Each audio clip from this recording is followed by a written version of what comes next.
managers in the country with that perspective coming through. The market, I mean, the index level is not doing anything notable. We're down 25, 28 points. Stocks, of course, are moving around.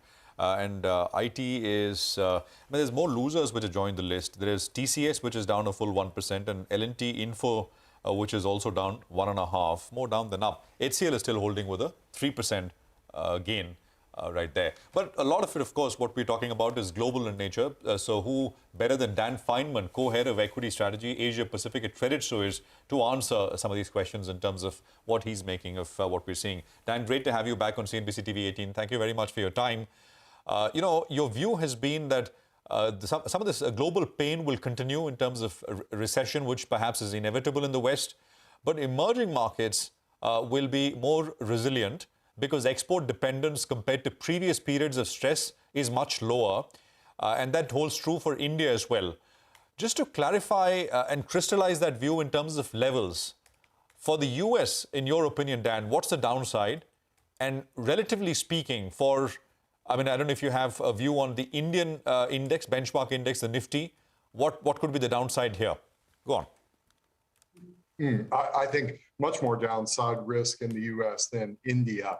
The problem in the U.S., as everyone knows, the Fed is going to have to be raising rates. We're concerned that markets are still a bit too optimistic about what happens in 2023. I think people are prepared for this year, but we aren't expecting a pivot for the Fed to start cutting rates next year. We think that rates will stay high next year. We're also concerned about EPS cuts in the US. We've seen EPS cuts start to come through, but we think that from peak to trough, that EPS will be brought down something like 20% in the US. And we're only in the early stages of that process. And then markets don't yet appear cheap.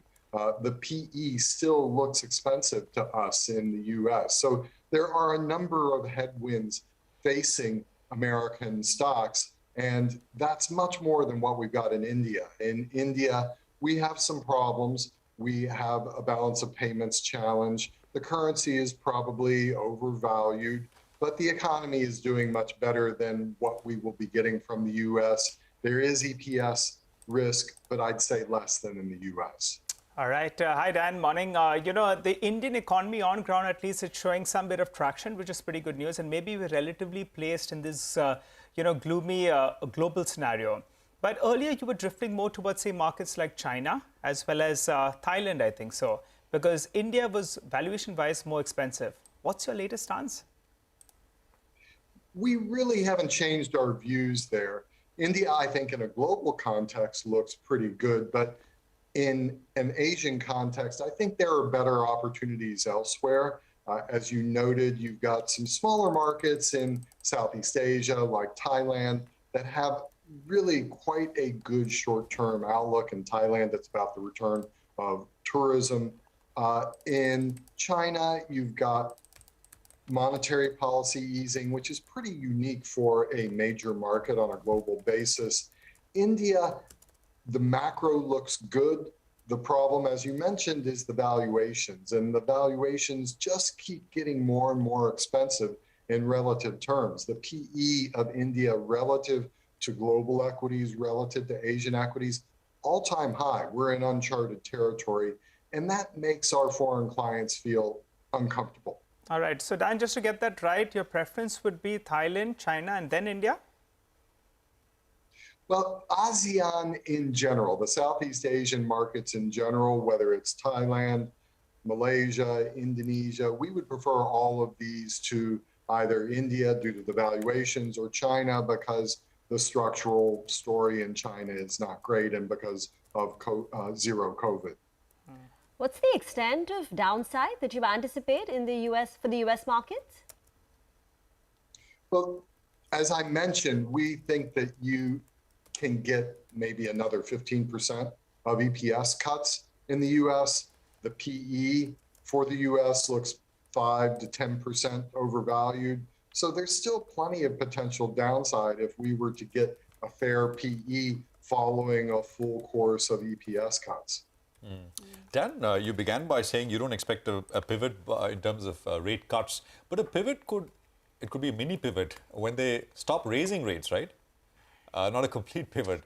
Will that do it for the market, in your opinion, or no? And how far out are we? I mean, the terminal rate is at about, what, 4.7% right now. What is your sense? I think that we need two factors to become either less negative or outright positive. One is that rates need to peak, or we need to be able to know where they're peaking and be close to the peak. And secondly, we have to get more of these EPS cuts behind us. Now, maybe as we turn into the first half of next year, we might want to be getting back into the market because markets anticipate, they discount in advance. You don't want to wait until the Fed has already made its last hike. You don't want to wait until markets have made their last EPS cuts. You want to get in maybe 6 months in advance of that. So potentially the bottom for the market could come well before the bottom for EPS or the peaking of rates. Dan, just one more thing. If earnings cuts are going to be to the tune of some 20% in the US, right? I mean, Indian IT services companies, the largest set of customers are some large US corporations. I mean, actually, small, medium, big, but that's the largest cohort of customers for Indian IT services companies. Will we see pressure there as well? I don't know if you have a view, because that is one sector here in India, large sector, very profitable, which is a big underperformer. It's not participated as the rest of the market has bounced back quite strongly. Yeah, I would not be overweighting anything in IT, whether you're talking about hard tech or soft tech at this moment in time. You've got much more robust economies in Asia. India would be an example of that, than you have in developed markets in the US and Europe. So ideally, you should be positioning yourself in companies that are focused on the domestic economy rather than selling into the US and Europe. All right, Dan, I wanted your view on dollar. You know, earlier there were a call that maybe dollar index is likely to peak out. What are you tracking in terms of the dollar index? That's the first part. And crude oil prices as well. You know, they were threatening to go to around that $100 per barrel. But good news from an India perspective that it's cooled down a little bit. Any view on both those two asset classes? Well, I think the dollar will probably retain for some time a bias towards appreciation against major global currencies. The rate differential is only going to get bigger. We're not anticipating enough of a change in policies from the BOJ or the ECB, and especially the BOJ, to stop dollar appreciation against those currencies. So the dollar is still probably a fairly good bet on, say, a 3-month view. Asian currencies, they will probably just be following the lead of the dollar in general. And I think Asian currencies outside of China and Japan will also face some headwinds. Dan, but being underweight India this year has not really worked for investors, right? Because India has shown resilience not just in its economy and domestic demand, but even in terms of a stock market performance, it's outperformed, most of the markets so far this year. And although we've not seen inflows from FIs, we've seen huge outflows. The financialization of the domestic economy has made sure that money keeps coming in. So aren't the investors feeling left out?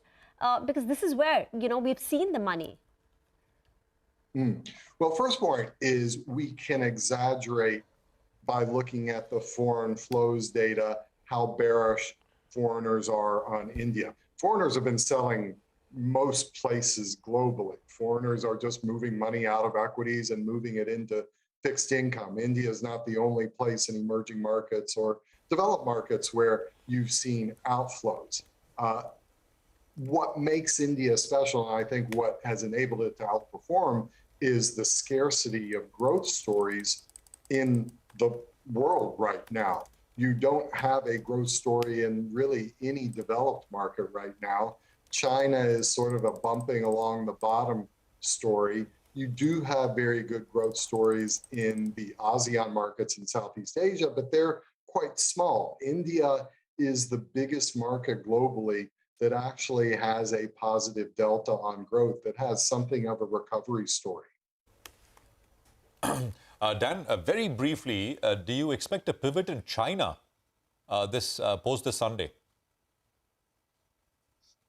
Well, I think the key for a big return of foreign money to China would be a change in the zero COVID strategy. And I don't think that's going to happen soon, and I don't think it's going to happen quickly.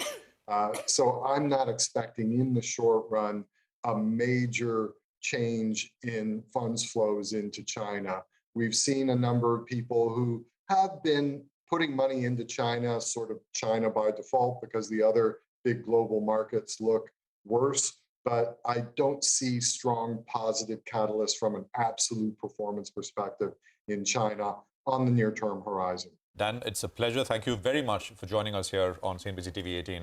Appreciate your thoughts and time on the program. Thank you indeed. Well, the markets at the day's low, we are down 70 points. So, I mean, we started 25, 30 points.